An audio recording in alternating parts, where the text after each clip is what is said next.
Boa noite, pessoal. Esse aqui é o Talk Sense, hashtag 6, sexto convidado com o professor Thiago Muniz.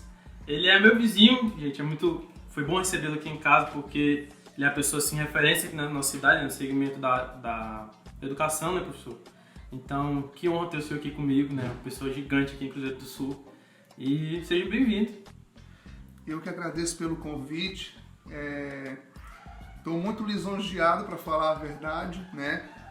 Por estar aqui, justamente por contribuir de qualquer maneira para esse momento.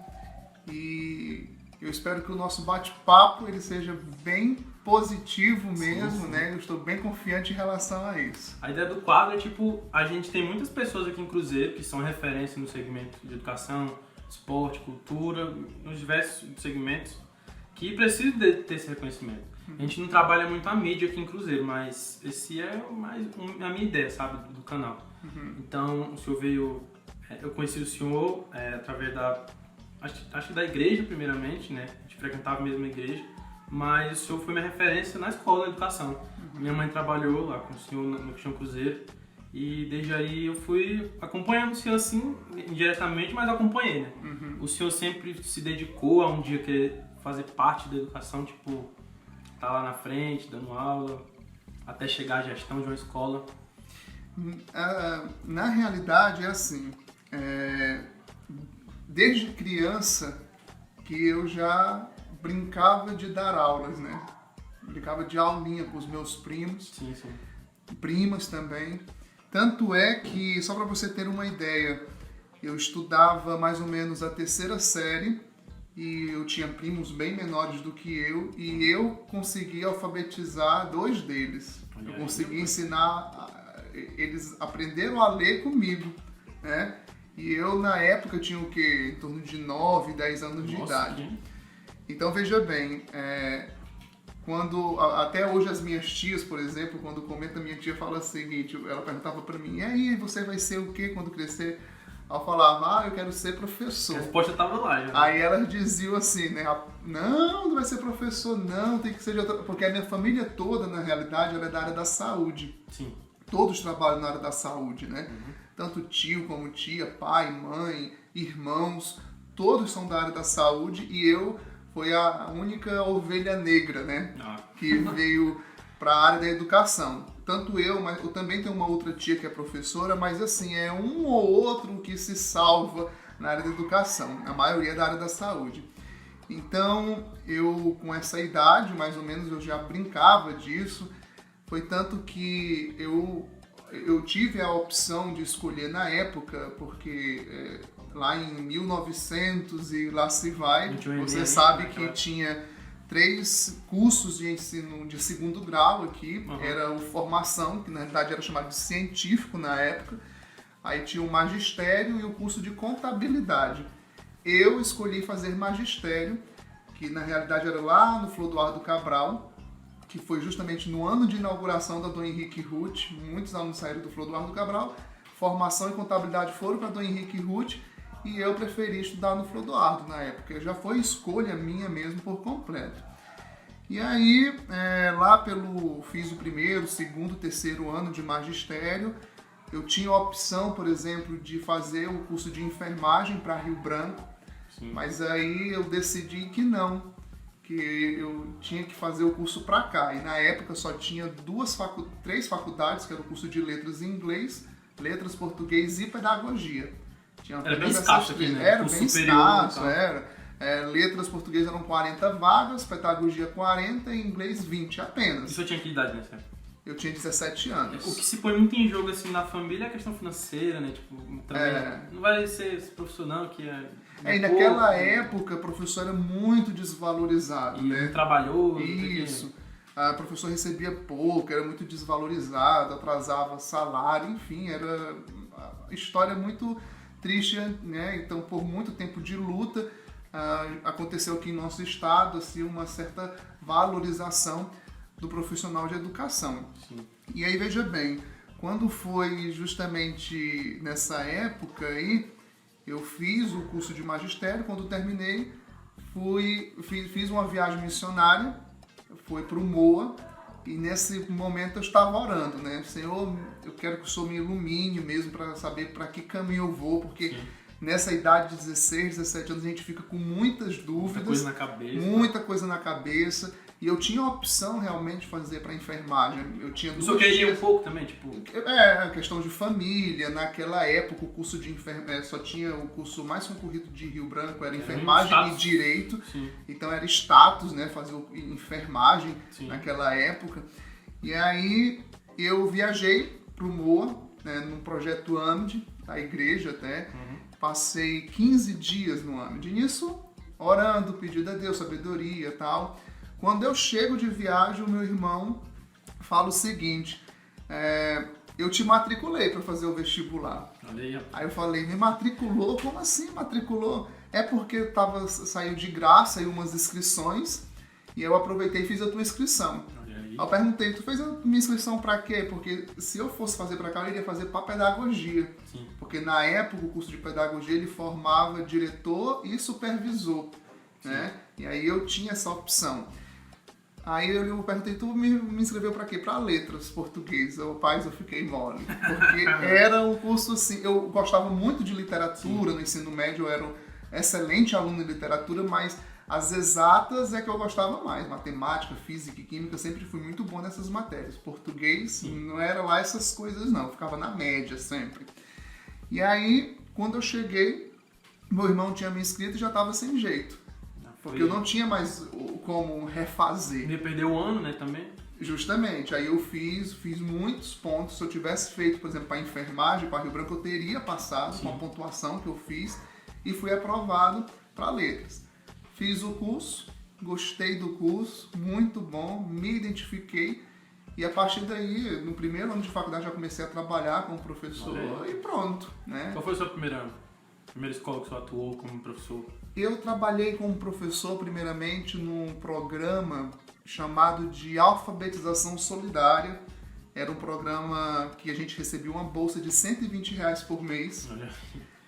Na época era como se fosse... Na época... Que ano era isso? Isso era em 2000. Então, foi 2001.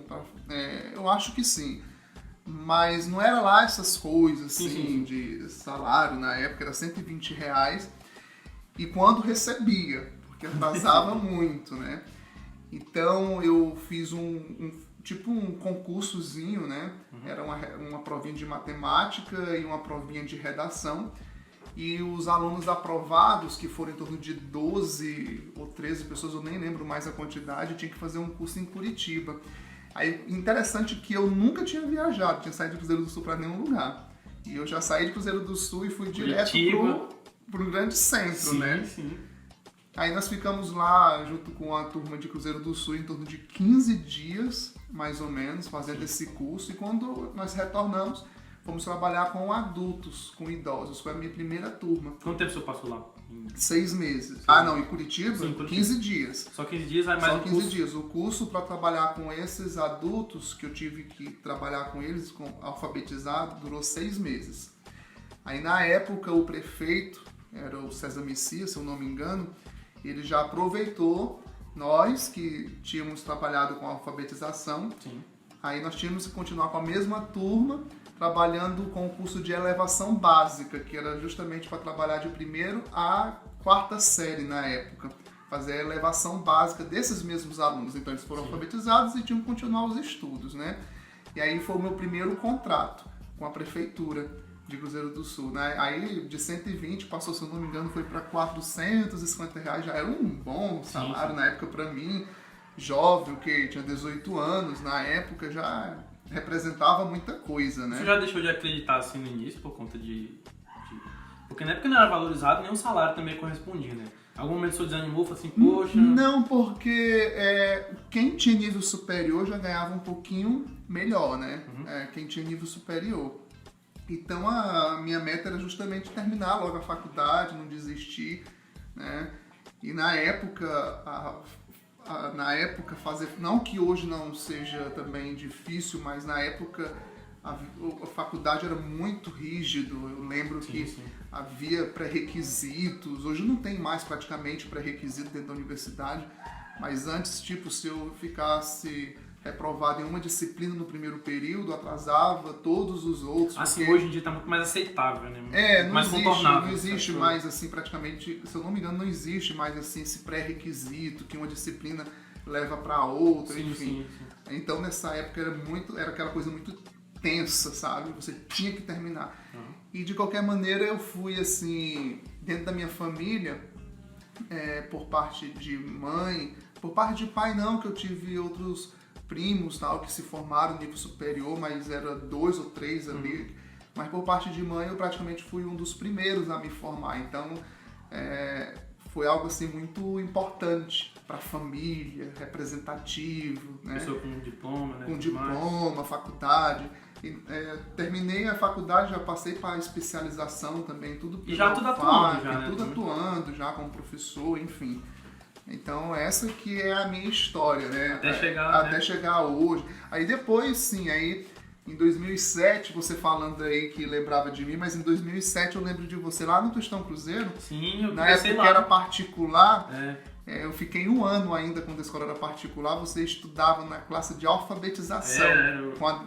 Eu não lembro, acho que era a professora Derlane, se eu não me engano. Eu lembro da Elza. Não, a Elza já foi no... A Elza era coordenadora na época. Sim. Mas a Elza, eu acho que ela foi professora do Jardim, né? Meu pai era bem rígido quanto a deixar a escola pública, porque pra ele não funcionava, né? Então, tinha que ser escola particular. Então eu fiquei até os últimos dias de escola particular do Tostão Cruzeiro, eu fiquei. Isso. Até a primeira série aí. Aí eu lembro que você estudava lá, e foi quando a escola de 2007 para 2008 fez o convênio com o Estado, né? Sim. Eu, em 2011, fui coordenador. Eu trabalhei lá depois que conveniou, não pude ficar na direção. Eu tive que ir para a sala de aula. Sim. Fiquei 3 anos em sala de aula. E depois eu fui coordenador lá por 1 ano e depois fiquei na direção durante 7 anos. Olha aí. Período muito bom. De aprendizado, de novos Passou por muitos ciclos, né? Tipo, muitos ciclos. Eu vi acontecer esporte, inclusão. Acho que inclusão foi o mais... Digo assim, de adaptação, né? O Tostão Cruzeiro, eu digo pra mim, Bruno, foi referência em esporte, em ensino, tipo na cidade, né? Sim. Os professores eram ótimos também trabalhando. Porque assim, quando a escola conveniou em 2008, veio aluno de tudo que foi escola, né? Sim. Então, a escola teve que receber inúmeros alunos e tal. E aí, durante 4 anos, né, que foi o período da gestão, inclusive da Zenite, não que ela não fez uma boa gestão, ela fez sim uma excelente gestão também, mas ela teve que justamente ir trabalhando com esses alunos, né? Sim. Tanto é que quando eu assumi a direção, o IDEB da escola era 4.3, é um IDEB baixíssimo. A média é 4 ou 5? A média do IDEB, não lembro. Não sei qual. Não. Pois é, quando eu assumi a direção, o IDEB era 4.3, é um IDEB baixíssimo, né? Muito ruim mesmo, mas eu não culpo a direção, eu culpo toda essa situação do sistema educacional e tal, né? Aí o que foi que eu fiz quando eu assumi?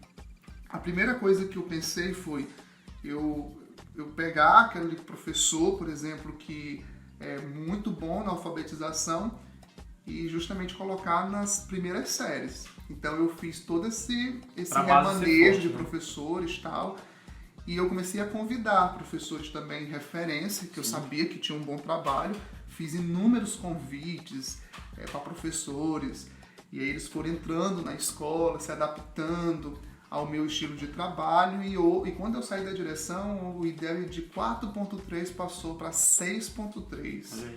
Então, assim, o IDEB de 6.3 equivale à escola de São Paulo, no sul do país. Né? Para chegar a essa média tem que ter um... Eu sou muito competitivo, né? Sim. Então, quando eu assumi a direção, eu sempre falava o seguinte, eu falava assim para os professores, olha, nós temos que ser a melhor escola de Cruzeiro do Sul e não porque do Acre. Aí eu sempre falava assim, olha, vocês querem fazer parte de que tipo de time? Do time perdedor ou do time vencedor? Colocava dessa maneira mesmo. Sim. Você quer fazer parte de uma escola em que o aluno, o pai, por exemplo, eu não quero matricular o meu filho nessa escola porque não presta, o ensino não é bom, ou ou pai, ou que a sociedade coloca, não, eu quero colocar meu filho nessa escola porque ali é bom, meu filho vai aprender. Sim. Eu prefiro a segunda opção. Com certeza. É ou não é? Então eu sempre dizia isso nas reuniões para poder motivar. Eles se motivavam bastante, eles gostavam, né? Eu fiz muita amizade, como também muita inimizade nesse período, porque a gente acaba sendo muito duro em determinadas situações, muito firme, o que não é positivo, muitas pessoas não gostam, né? Sim. Alguns professores também estão lá só assim para cumprir o diploma, né? Só atuar ali. Mas eu acho que o ser professor, algumas profissões, elas têm que ir além do que o diploma estabelece ali, né? É professor, educador, quem é da saúde, entendeu? Eu acredito que um professor é muito disso, né? Como o senhor falou, depende de quem está ali incentivando, não adianta só um professor também. Eu sempre digo o seguinte, olha, muitas pessoas podem até ouvir, não concordar ou discordar do que eu estou falando, mas hoje, a maioria vão concordar, eu tenho certeza, hoje é muito complicado, muito difícil você realmente encontrar professor que realmente goste, né, de, como você está falando, assim, de atuar que na faz área, realmente faz paixão, porque gosta, né?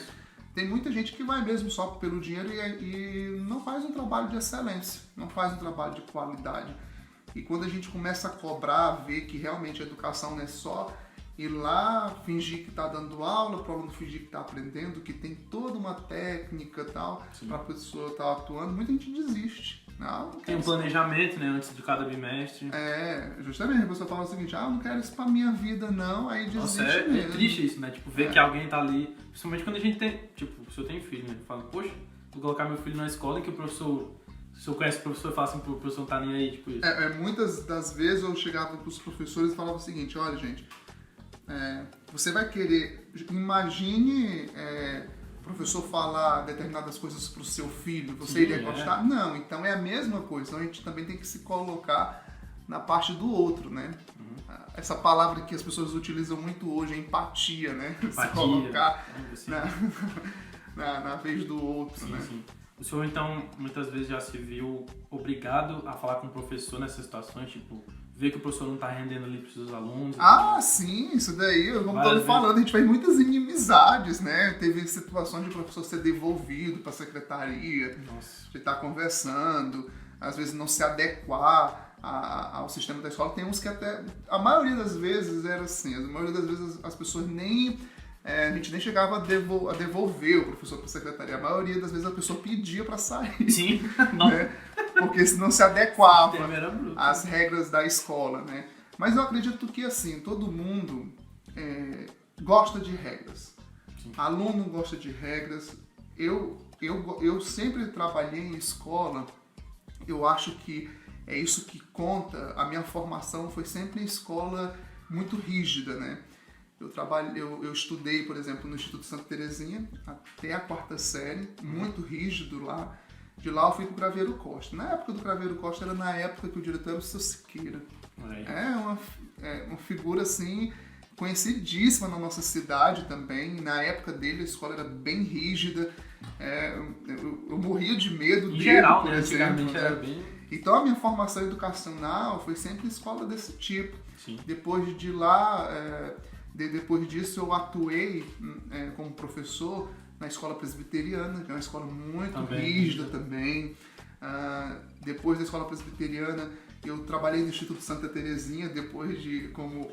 Isso já depois da fase de gestor? Não, antes de ser gestor, né? Sim. Antes de ser gestor, eu trabalhei no Instituto Santa Terezinha também como professor, fiquei lá 6 anos, muito tempo, né? Eu saí porque eu fui aprovado 2 vezes no concurso, né? Aí eu fui aprovado no concurso em 2008 e em 2011. Sim, então, eu lembro desse concurso. Aí eu tive que sair, né, na realidade, porque eu tive que trabalhar pela manhã numa escola pública, né, que foi no Dom Henrique Ruth. Lá também, na época que eu fui atuar no Dom Henrique Ruth em 2011, a diretora era a Dona Auranis, muito rígida também. Então, como eu estou lhe falando, no Craveiro Costa eu trabalhei, na época era a Íria, a diretora, e a Carlinha era a coordenadora. O senhor sempre estava indo, se bate e volta, de uma escola em outra, porque, não, é assim, eu trabalhei na Presbiteriana 3 anos, pelo estado eu trabalhei na Presbiteriana durante 3 anos, depois eu trabalhei 1 ano na Valério Caldas, aí depois eu fui pro Craveiro Costa, e depois eu fui pro Cristão Cruzeiro. Pronto. Sim. Né? Aí, num particular, foi no Instituto de Santa Terezinha e também... Recentemente, né? Do Instituto.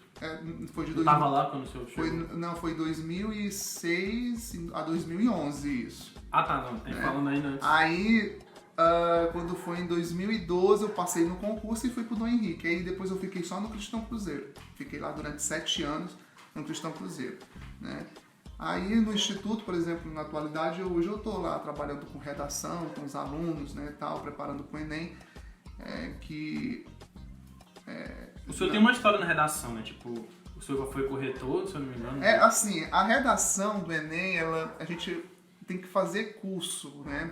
O MEC oferece cursos antes de ser corretor e todos esses cursos, eles são muito puxados. Mas é voluntário ou indicado? Não, é voluntário. O curso está aberto, quem quiser fazer, faz o curso. Todo mundo que é formado em letras, ele pode se inscrever. Sim. Mas aí você tem que fazer o curso, ele dura 2 meses. Se você perde se você perde um módulo, você já está desclassificado, tem que tirar no mínimo uma quantidade de pontos, porque senão você também já se desclassifica. Então o curso ele já elimina. Sim. E o curso em si ele é muito bom, porque a gente aprende muita coisa, muita técnica. É uma experiência totalmente diferente. Ah, sim, com certeza, porque só para você ter uma ideia, a competência 5 da redação do Enem, que é sobre a proposta de intervenção. Sim, a conclusão, né? Conclusão. Muita gente pensa que é simples. Vou colocar lá uma proposta de intervenção de qualquer jeito. Não é bem assim. A famosa conclusão do texto, né? A conclusão, professor, é o mais simples, mas não é. Para você poder ter 200 pontos, né, é preciso ter 5 elementos. Agente, ação, efeito, meio e detalhamento. Se não tiver isso, você não consegue 200 pontos. É uma estrutura técnica, tem que não ter é só... Aí entra a parte técnica.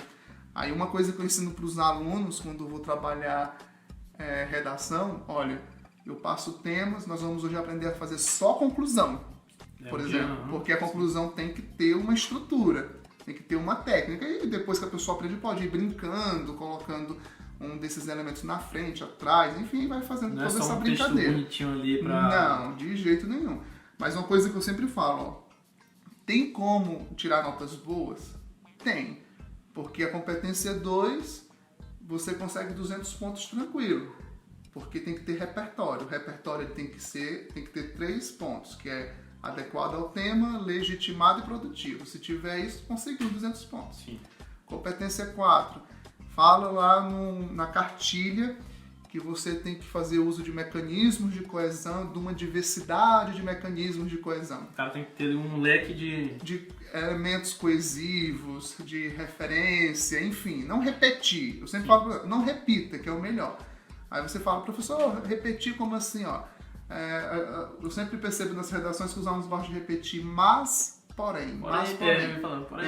Coloca contudo, todavia, no entanto, entretanto, aí você já está fazendo uso da diversidade dos mecanismos de coesão. Aí você consegue mais 200 pontos. Aí na competência 5, teve esses 5 elementos, conseguiu mais 200. Aí eu já tenho quanto? 600. Sim. Então 600 pontos tem que conseguir brincando. Agora... Saber da técnica... Agora a competência 1 e a 3, aí é um pouquinho mais difícil.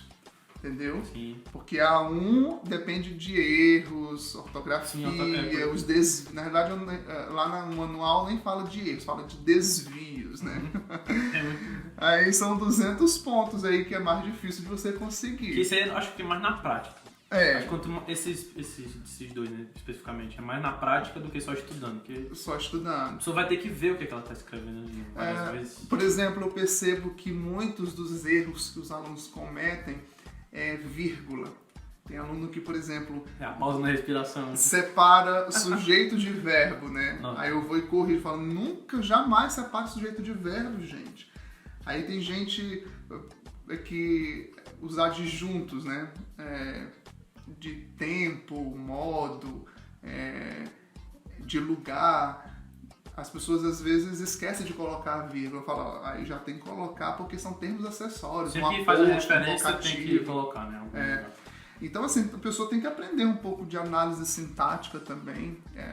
Eu acabei me apaixonando por análise sintática. Sim, eu ia falar, tipo, o senhor o senhor se declarou aqui, tipo, de exatas, o senhor é o cara de exatas, na época da escola. Era. Pra chegar a esse ponto, que o senhor é referência, ó, que ninguém sabe, assim, ninguém vai falar assim, poxa, o professor Thiago, aí o cara fala assim, que Thiago, tem lá de exatas, ninguém fala de exatas. Assim, aqui lá da língua portuguesa, de redação. Só pra tu ter uma ideia, olha só que interessante, quando eu trabalhei no estado, como provisório, na Presbiteriana, quando eu trabalhei lá, eu trabalhava com matemática. Olha aí. Trabalhei 3 anos com matemática. Aí Já formado em língua, né? Já formado. Não, estava fazendo a faculdade. Ah, sim. No processo de conclusão. Quando eu fui pro Craveiro Costa, também era provisório. Trabalhei com química. Nossa!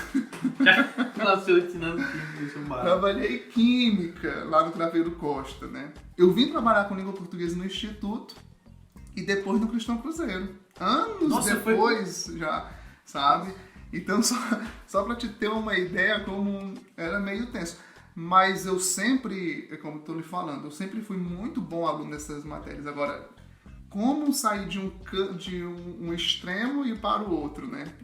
E virar uma referência, né? Tipo, agora veja bem, olha, eu sempre falo assim, que a análise sintática, né, a gramática, a análise sintática, eu falo que é um pouco eu comparo, parece a matemática do português, né, que é aquela coisa muito técnica e tal. Então vai ver que é por isso que eu gosto muito, né. Quando se vai mais a fundo que vê, tipo, porque assim, pra quem tá de fora, eu, antes como aluno que era um pouco interessado, eu vi assim que era uma coisa bem pode dizer assim, tipo como se fosse empírica, né? A pessoa, era muito achismo. Achismo de a pessoa achar que isso tá bom, que achar que isso tá ruim. Era tipo isso, que era mais interpretativo do que próprio técnico. Aí quando a pessoa vai ver os conectivos, advérbio, que dá pra encaixar, que coligar tudo. Por exemplo, um dia desse eu tava conversando até com uma professora de língua portuguesa, aí ela veio com uma dúvida, eu falei, não, mas isso daqui é muito simples de resolver. Por exemplo, o verbo andar. Sim. A pessoa fala, o verbo andar, ele é verbo de ligação. Lá na gramática fala que é verbo de ligação. Aí eu falei assim pra ela, depende. Aí a pessoa fala, depende realmente. Por exemplo, se eu falo o seguinte, Maria anda triste, aí sim, é verbo de ligação por conta do triste, que tá dando uma qualidade pra Maria. Sim. Agora, se eu já falo o seguinte, que Maria anda na praça às 8 da manhã. Totalmente diferente. Aí já não é verbo de ligação, já é um verbo intransitivo, porque o verbo tá andar nesse sentido real. É uma ação, justamente. Olha que interessante, né? Show isso. Então, é um detalhe que a pessoa fala o seguinte, mas é um detalhe muito complicado. É nada, é muito simples, né? A pessoa tem que ver a frase, a interpretação também que está ali conta muito, né? O que lhe ganhou muito isso na língua portuguesa foi muito disso, dessa magia de poder trabalhar com a palavra, ter várias vertentes, uma palavra, ter várias vertentes. O que foi que tipo, chamou a sua atenção Foi por conta disso, de ser comparado com exatos, por ser muito técnico, por ter essa parte de, poxa, eu posso trabalhar com isso, com aquilo, encaixar ali? É porque, assim, na área de letras, ela lhe abre inúmeras possibilidades, né? Você pode trabalhar com literatura, você pode trabalhar só com redação, você pode ser corretor de textos, você pode trabalhar na área de jornalismo também. Eu tenho inúmeros ex-alunos e alunos da própria UFAC, né, que trabalham como jornalista, né, trabalham nessa área da mídia. Até porque hoje não precisa mais de diploma, né, para exercer a profissão de jornalismo. Não. Se a pessoa tiver um ano em português, já vai Tu acredita, só para mudar aqui de assunto bem rapidinho, falando sobre isso daí, tu acredita que eu entrei na faculdade de jornalismo na primeira turma que teve aqui de jornalismo. Nossa. Eu não sei se tu sabia disso. Sabia não. Aí eu peguei e entrei nessa turma, até é engraçado. Quando eu descobri essa lei, porque foi assim que eu entrei na faculdade, eu desisti. Eu falei, eu não vou mais ser gente. Pra que eu vou fazer jornalismo se qualquer um pode desistir da faculdade? Vou mais de jeito nenhum. Pra que isso? Não. Aí eu preferi realmente buscar mais conhecimento. Ou até, eu conversando assim com a minha esposa, eu até falo o seguinte, eu fico me imaginando atuar em outra área, né? Porque eu nunca fiz outra coisa. Thiago enfermeiro, Thiago... eu não sei se eu iria me sair tão bem, né, nessa área do direito, da enfermagem, eu não sei como é que iria ser, né? Mas às vezes eu me pergunto como é que iria ser, né? Já que você já teve esse desejo, é uma coisa bem eu acho que vai ver que eu ia me sair bem, né? Porque que... a não ser que eu fosse... porque existe o enfermeiro que aquele que atua ali, mas também existe aquele muito burocrata, né? Eu acho que eu ia ser um pouco desse burocrata. Eu acho que saúde, sei lá, acho que eu tenho um pouco... Eu tô fazendo... eu nunca fui muito assim de ser... Não sei uma palavra assim pra colocar, mas eu nunca tive receio de sangue, esse tipo de coisa, sabe? Mas ultimamente eu venho tendo e... Sei lá, eu falo, caramba, será que eu tenho... Mas pelo que eu sempre eu sei, assim, as pessoas sempre comentam que isso é questão de tempo. De costume. De costume. Eu tenho esse pouco de medo. Olha, só lhe citar um exemplo. A gente acaba ficando muito... Quando a gente atua em qualquer área, depois do tempo você fica já meio que acostumado com aquela situação. Memória, né? Tipo, já sabe o que, é que vai acontecer com aquilo. Por exemplo, aluno, quando chega... nos meus primeiros anos de direção, quando chegava chorando, eu tô com dor no estômago, aquela coisa, eu ficava desesperado, né?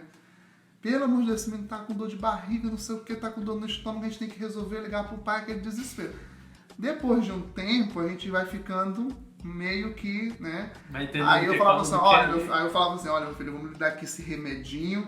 Aí esse remédio era o quê? Apenas água. Fica ligado, né? Fica ligado essa história aqui que eu tô ligado. Aí a gente dava um pouquinho de água, pronto, o menino ficava bonzinho, gente. Porque eu tô aqui contava muito o quê? A questão do nervoso, né? Eu tô ligado que lá no Cristiano Cruzeiro tinha um remédio, era um comprimido. Feito de açúcar. Feito de açúcar. Nossa, então o cara chegava lá, pô, tô com dor de cabeça, o que? Toma aí. Aí melhorou, cara, não sei o quê.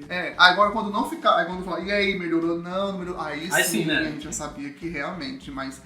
Quando não, então eu vou lhe dar isso daqui. Eu lembro que lá no Cristiano Cruzeiro eu furei meu braço. Você lembra disso? Furei meu braço, assim, entrou um pregão assim, aí o senhor me levou.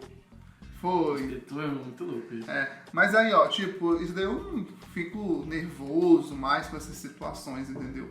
Então acho que quem trabalha na área da saúde, às vezes a gente fala, quem trabalha na área da saúde é muito frio. Já tá tão acostumado a ver. Mas é porque a pessoa tá tão acostumada a ver que dele não é frieza e tal, é por conta da situação mesmo, né? Aí às vezes a pessoa chega lá nervosa, não sei o que, então tem muito disso. Onde o senhor já... Até onde a sua faculdade, né, o seu ensino superior já levou o senhor em questão de viagem? O senhor já fez algum congresso especial, alguma coisa? Assim, com a faculdade em si, nem tanto. Porque você sabe que quando a gente se gradua, o objetivo principal é conseguir um trabalho. Sim. E eu fiquei muito tempo preso em sala de aula, trabalhando. E a gente que fica em sala de aula é um pouco complicado você escrever, você fazer pesquisa. Principalmente para quem trabalha em escola do estado, em escola pública ou municipal. Muito carregado. Porque é muito carregado, né? O professor de língua portuguesa, ele trabalha 20 horas, por exemplo. E a carga horária vai além das 20, porque trabalha em casa, justamente, corrigindo prova e tal. Então é humanamente impossível fazer outra coisa. Então eu passei muito tempo. Quando eu estava na direção, eu aproveitei a oportunidade e fiz um mestrado na área de letras. Show. Né? Interessante que eu sempre queria fazer um mestrado, mas é a questão da oportunidade. Né? Eu optei por família, por ter filhos, por casar. Sim. Então, eu optei por isso. Quando surgiu o mestrado, na época eu era professor substituto da UFAC, e aí eu concorri junto com todos os professores e tal de lá, que veio justamente para os professores daqui do Cruzeiro do Sul, para o campus, e eu fui aprovado. Inclusive, na área que eu fiz, eu fiquei em primeiro lugar, né? Eu tive uma nota excelente na época, tanto no projeto como na prova escrita. Só que como eu estava em processo já de acabar contrato, eu acabei não podendo assumir a vaga. Rapaz, que... Né? Aí o que foi que eu fiz? Eu fiquei muito para baixo, né? Eu falei, rapaz, mas por quê e tal? Mas aí são as coisas, né? Como tem para acontecer, acontece. Sim.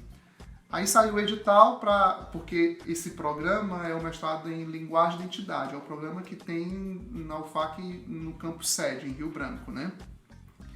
Aí daí esse edital para cá foi o edital extra. Saiu o edital da turma regular para Rio Branco. Aí eu não estava afim de me inscrever, porque a bibliografia tinha modificado toda, Sim. mas aí eu utilizei o mesmo projeto e acabei me inscrevendo. Passei para Rio Branco. Olha aí. Aí quando eu passei para Rio Branco, eu fiz a solicitação na época. Não apenas eu passei, como em torno, acho que se eu não me engano, foram 4 pessoas daquele Cruzeiro do Sul, 5 pessoas daquele Cruzeiro do Sul, passamos para Rio Branco. E aí nós solicitamos fazer todas as disciplinas aqui em Cruzeiro do Sul, ao invés de ir Tinha essa embora para possibilidade Rio Branco. também. Tinha, porque era o mesmo programa. Sim, sim. Aí a gente fazia a disciplina com os professores da UFAC aqui em Cruzeiro do Sul. Olha que show. E foi aceito, né? Então praticamente eu só fui em Rio Branco para o Só pode para dar entrada, né? no Eu fui processo. para o simpósio, para congresso e para qualificação e para defesa. O resto que o Tudo senhor eu fez fiz. de viagem, o senhor fez parte pessoal. Viagem. Isso. O senhor já foi para muitos lugares. Né? Já, mas isso daí é viagem particular, Rio de Janeiro mesmo, de e tal. férias, aproveitar um pouquinho, né? É interessante que quando a gente faz essas viagens de férias, eu e a família, a gente só vai em promoção. Ah, Eu acho que isso daqui é importante ressaltar, porque quando a pessoa fala o seguinte, o senhor já viajou para muito lugar, pensa que a gente é rico. Não é, pode Mas não é em promoção, tá, deixar gente? claro que... É bom deixar claro que é em promoção, a gente aproveita a oportunidade, né? Mostra o relâmpago aí. Aquelas cara. promoção que vem de madrugada, Cara. aí a gente sabe, né? Enfim, a gente acaba comprando. Aí eu aproveito, e interessante quando a gente vai para viajar, a gente não gasta muita coisa, porque eu geralmente alugo apartamento, a gente faz as nossas refeições e eu alugo o carro, né? Uhum. E a gente sempre aproveita tudo que as outras pessoas aproveitam. Só que a gente não fica em lugar chique, aquela coisa toda. Geralmente é em pousar, né? Aquela coisa mais baratinha, né? Por isso que eu tô falando, gente, é promoção. Acho que a experiência fica até mais legal. Né? Se tu vê, eu acho que eu conversando com os filhos e tudo, uma das viagens que a gente fez assim, melhor foi uma de carro. Olha aí. A gente foi de carro, interessante que a gente foi de carro daqui para Rio Branco, ficamos um dia, aí fomos para Porto Velho, aí de Porto Velho pegamos, aí sim, o voo para Manaus, passamos o Natal em Manaus, né, lá com a família. Só para gente ter uma ideia, promoção, R$900, eu acho, se eu não me engano, ida e volta para Manaus, saindo de Porto Velho. Aproveitamos a oportunidade, ficamos no Natal lá, retornamos para Porto Velho, que a minha irmã mora lá. Aí fomos para Cacoal. O senhor de dirigindo carro, mesmo dirigindo, tranquilo, né? Muito longe. Aí de Cacoal aproveitamos, ela tem um parque aquático maravilhoso, todo mundo aproveitou.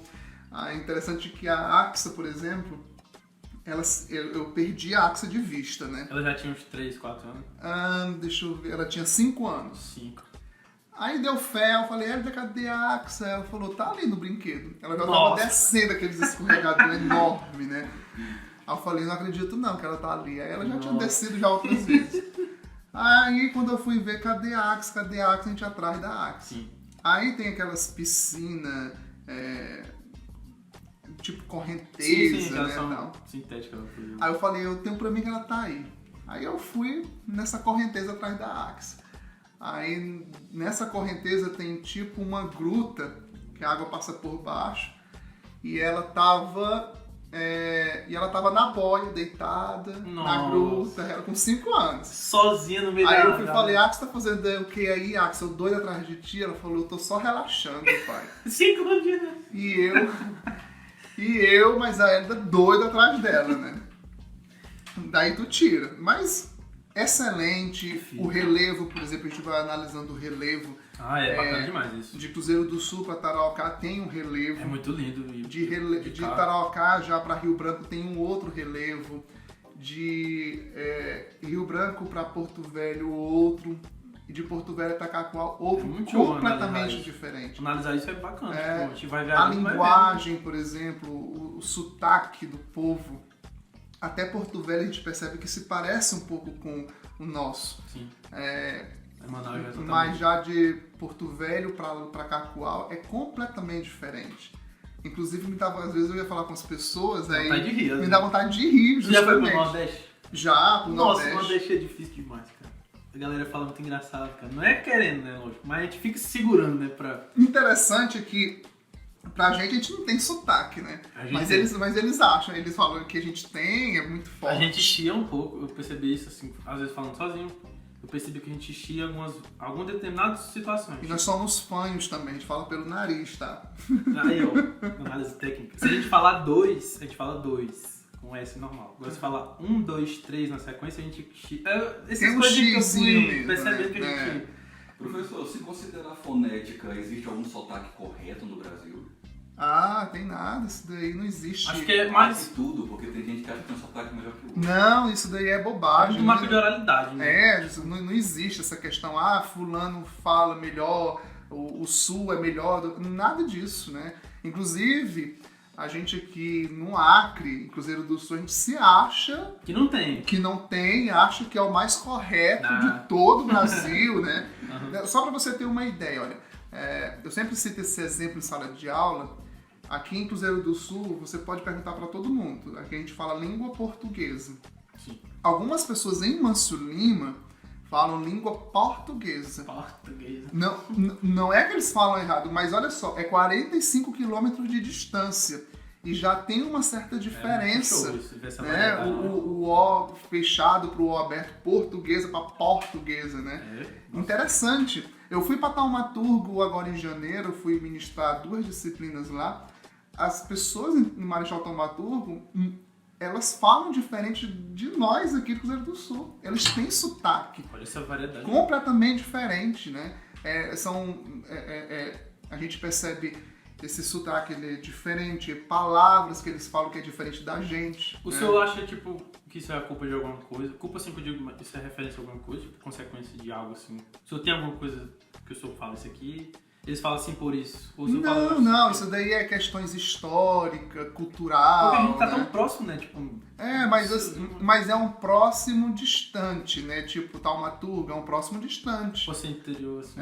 Justamente, é um próximo distante, enfim. Porto Valta também é um próximo distante, Pixuna. O único contato que a gente tem mesmo é por vias fluviais, né? Ou aéreas, praticamente. Uhum. Mas é um próximo longe, né? Se a gente for analisar assim. Mas a experiência lá em Taumaturgo foi uma experiência maravilhosa, né? A gente percebe isso.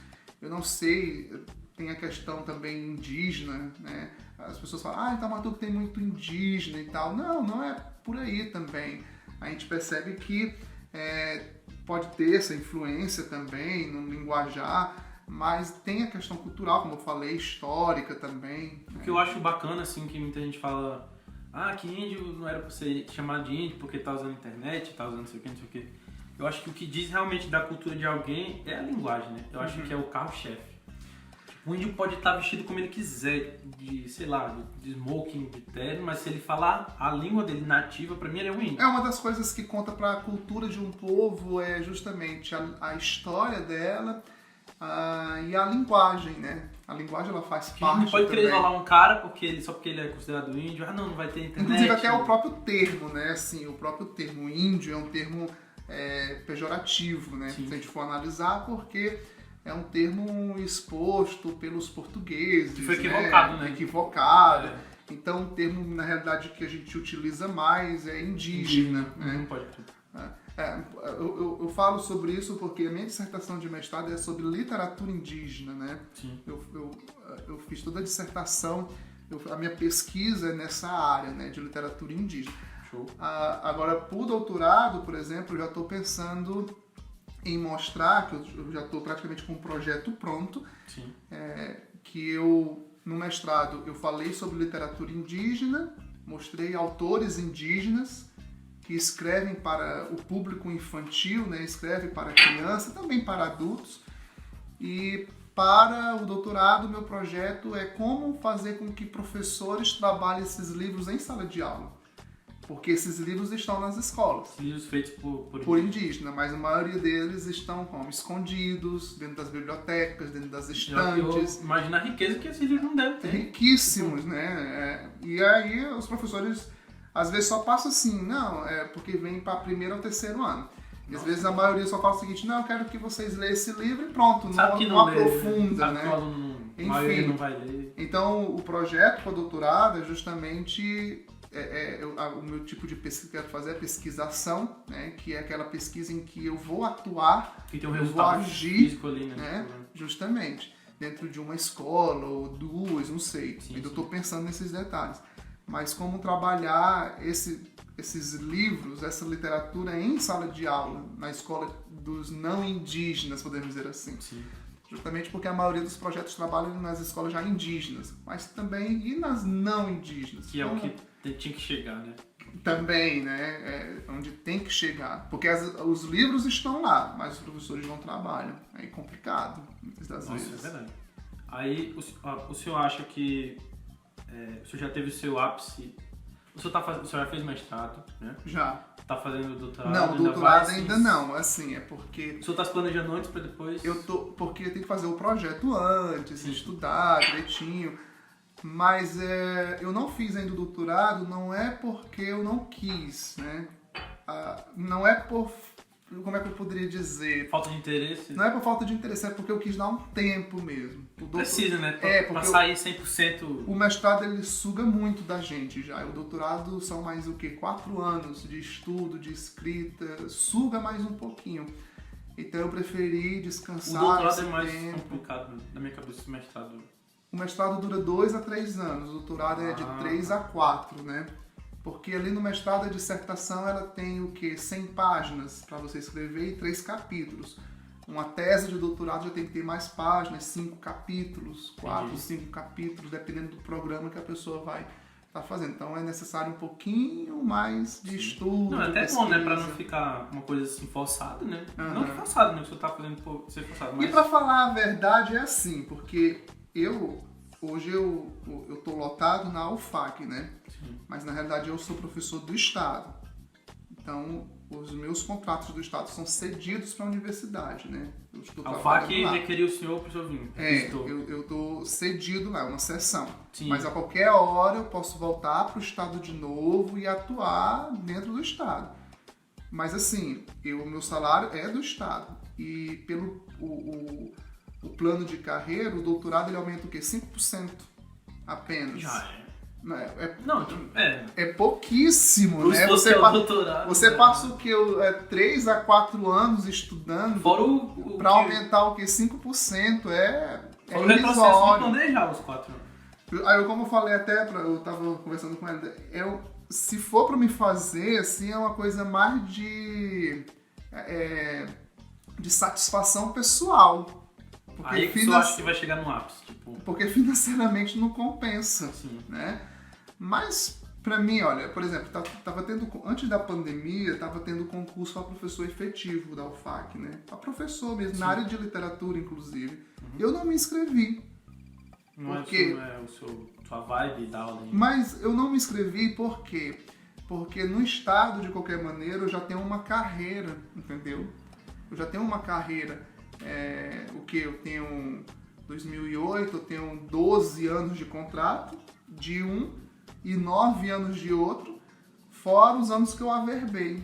Sim. Então eu já tenho o que? Uma carreira dentro do Estado. É outra vibe ser professor de universidade, professor de... Não, é completamente Sistema. diferente. Não, é completamente diferente. Na universidade você leciona, tem muita questão de pesquisa, o aluno ele tem que se interessar mais, né? Enfim, dentro do ensino regular, eu acho também prazeroso trabalhar com ensino regular, porque o jovem, muitas das vezes, ele fica com muita dúvida. E a gente acaba ajudando nesse sentido. Por exemplo, ano passado eu trabalhei com ensino médio, redação, e quando você chega no final do ano e os alunos mandam mensagem, professor, muito obrigado por isso, a minha redação eu tirei tanto. Isso é muito gratificante. Nossa, é verdade. Né? Tipo, outra coisa que a gente percebe que tem no ensino básico que não tem na faculdade. Os alunos no ensino básico, no dia do professor, aquela festa, entendeu? Professor, é seu aniversário hoje, não sei o que, aquela coisa bonita, entendeu? Não, aniversário não tem isso mais não, né? Vai lá, você deu sua aula, pronto. Frio, acho. Fica fica se forma frio. comigo, falou. pronto, né? Então se eu pudesse escolher, caramba, eu vou fazer uma carreira universitária ou carreira... Para mim, por questão de pesquisa, porque de pesquisa, de estudo e tudo, o ideal é a universidade, né? Por questões de pesquisa. Mas por questões de salário, financeiro e por carreira, eu tenho que ficar no estado. Sim. Entendeste? Então essa é a diferença. Porque se eu fosse para a universidade, se eu passasse nesse concurso, Sacrificar por exemplo, eu teria que começar do zero. Não, mas eu digo, se o senhor pudesse voltar no tempo, o senhor tá no ano que o senhor decidiu trabalhar no estado, o senhor trabalharia... Mas eu não poderia, porque eu não teria ainda as titulações que eu tenho hoje. Entendeu? Nem se se dedicasse... A não ser me dedicar... A não ser, por exemplo, terminei a faculdade, eu já tinha que ir para especialização, para mestrado, para doutorado, essas, né? Sim, aí eu acho que não, o senhor escolheria esse caminho de se dedicar... Aí sim, aí era já uma outra questão. Mas é como eu lhe falei, a minha opção, o que eu escolhi para minha vida foi o quê? Casar, ter filhos, né? Também. Porque eu terminei a faculdade com 21 anos, me casei com 22. Então já estava... Eu comecei a namorar, por exemplo, com a minha esposa no final da faculdade, eu já pensava já em casar no outro ano. Que foi então, sua única seu homem de homem. Então foi assim, foi muito rápido, né? Então veja bem, com 21 anos eu terminei a faculdade, com 22 eu casei. Mas por quê? Porque eu decidi, foi uma decisão minha, fazer isso daí ao invés de estudar, de continuar. Sim. Então tem muito disso. Aí depois vieram os filhos, né? Então... Que também já é um bem a mais. Então são as decisões que a gente faz na vida. Por exemplo, a minha esposa, o sonho dela é fazer medicina. Sim. Desde quando ela fala, não, meu sonho é fazer medicina e tal. Aí eu falei, hoje teria como, porque ela é contratada do Estado, eu sou contratado. Aí falou assim, não, a gente pede transferência, a gente mora em Brasileia ali, faz medicina ali em Cobirra. Rapidão. Pronto, é o que? R$1.000.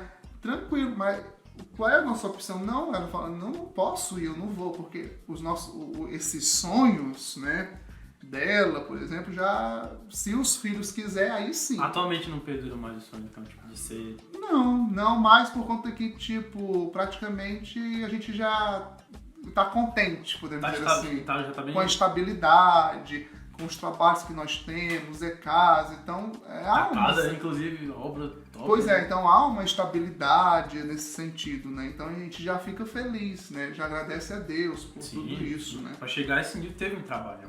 É como eu sempre falo, ó, em relação à profissão, né? Sim. Eu sempre costumei, eu sempre, você fala, né? É referência. Mas é porque por onde eu trabalhei, eu sempre quis fazer o melhor. Extrair o melhor, não só do senhor, mas da galera que tava. Porque eu sempre falava o seguinte, gente, olha, é o meu nome que está em jogo. Tem o nome da instituição? Tem.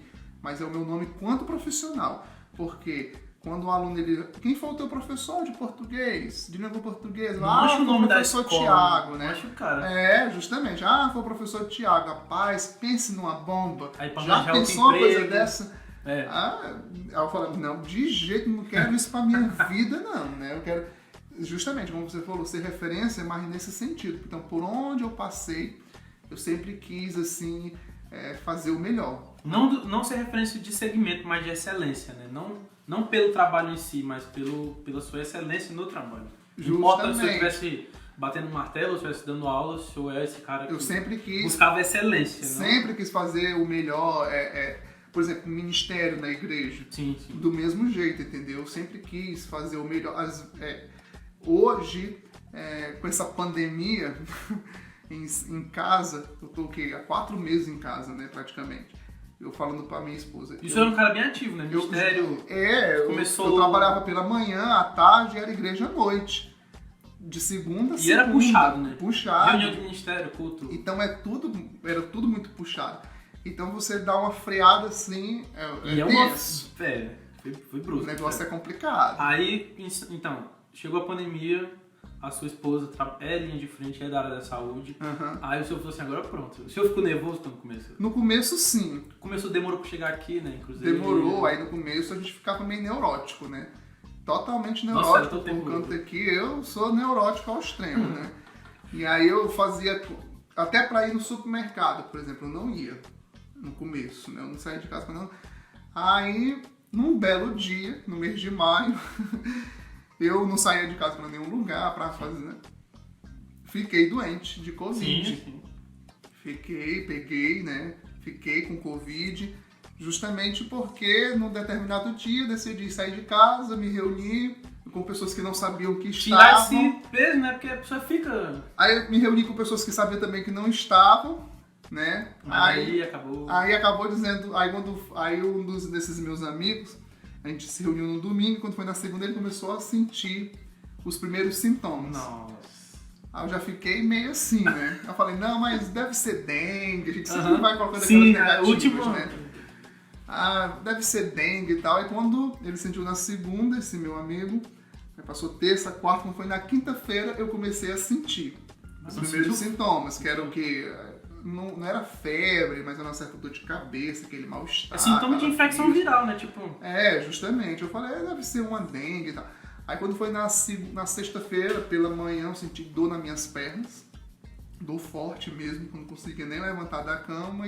E à tarde, dor no estômago. Totalmente diferente, né? Do que as pessoas falam. Nossa. Não tive febre, nada disso. E quando foi no sábado, já comecei a ficar bem melhor, mas eu já fiquei meio assim, né? Eu falei, dor no estômago não é normal, vou fazer ultrassom. Aí eu fui me submeter a ultrassonografia, fiz um monte de exame porque eu queria saber o que é que eu tinha. A pessoa fica querendo saber, né? Tipo... E não deu nada.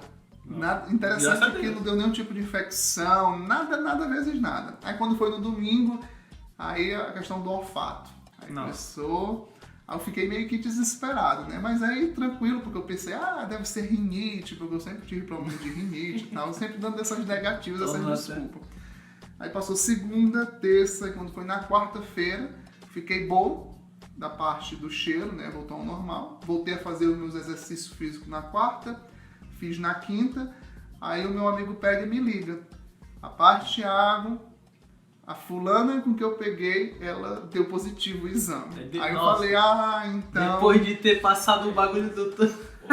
Aí quando foi na sexta-feira, já tava no 9º dia, fui fazer o exame por via das dúvidas.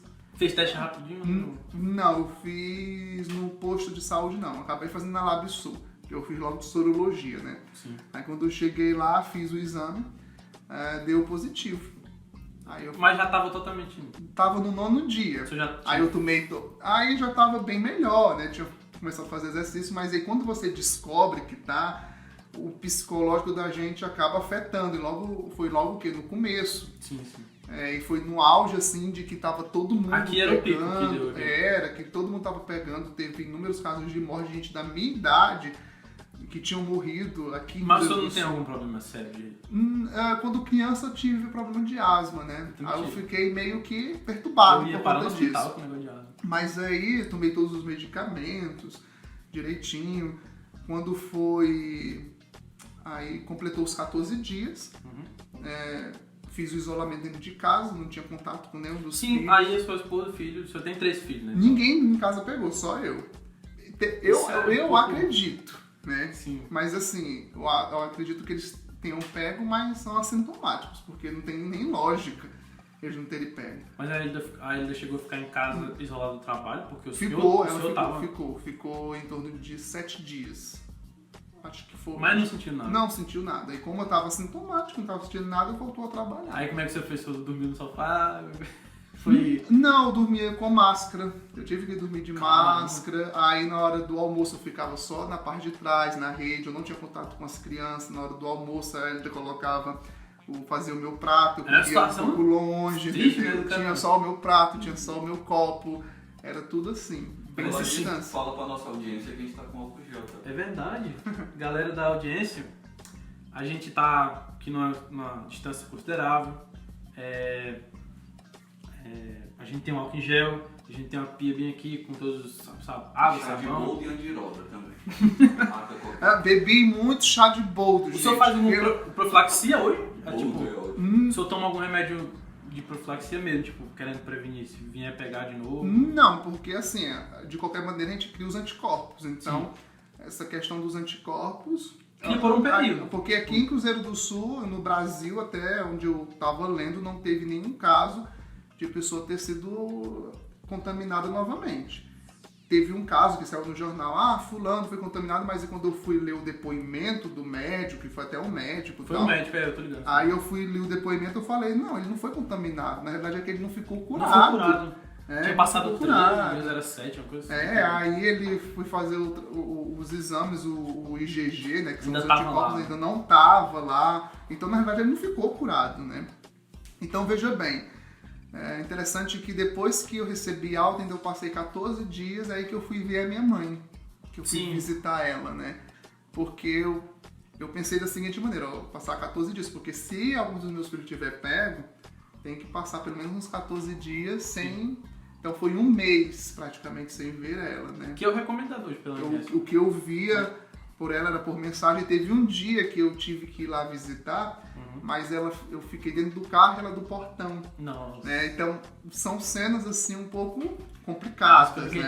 a gente vai ver no futuro que, caramba, passei por isso. É um pouco forte, né? E EAD também, né? Tipo, o senhor tá lidando com isso como, tipo, seus filhos...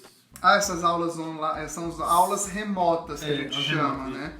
Porque Ensinar à distância. essas aulas remotas eu tô tendo um pouco... No começo era mais difícil, mas agora não.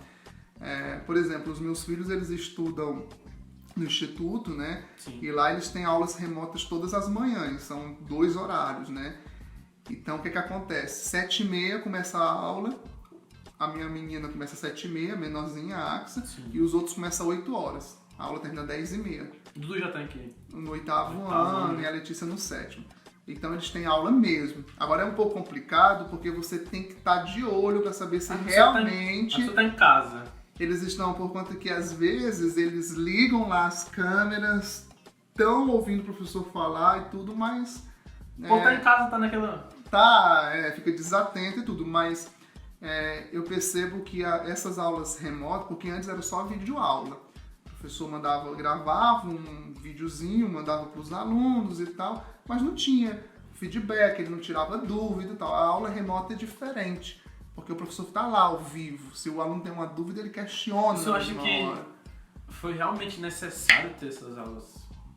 Porque eu acredito que não vai voltar nesses conteúdos que vão ser dados agora. Não, a regra é assim.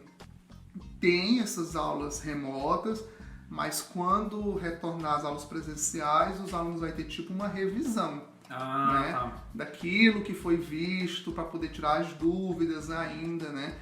Então, assim, eu acredito que é bom, é positivo por conta que eles não ficam sem fazer nada.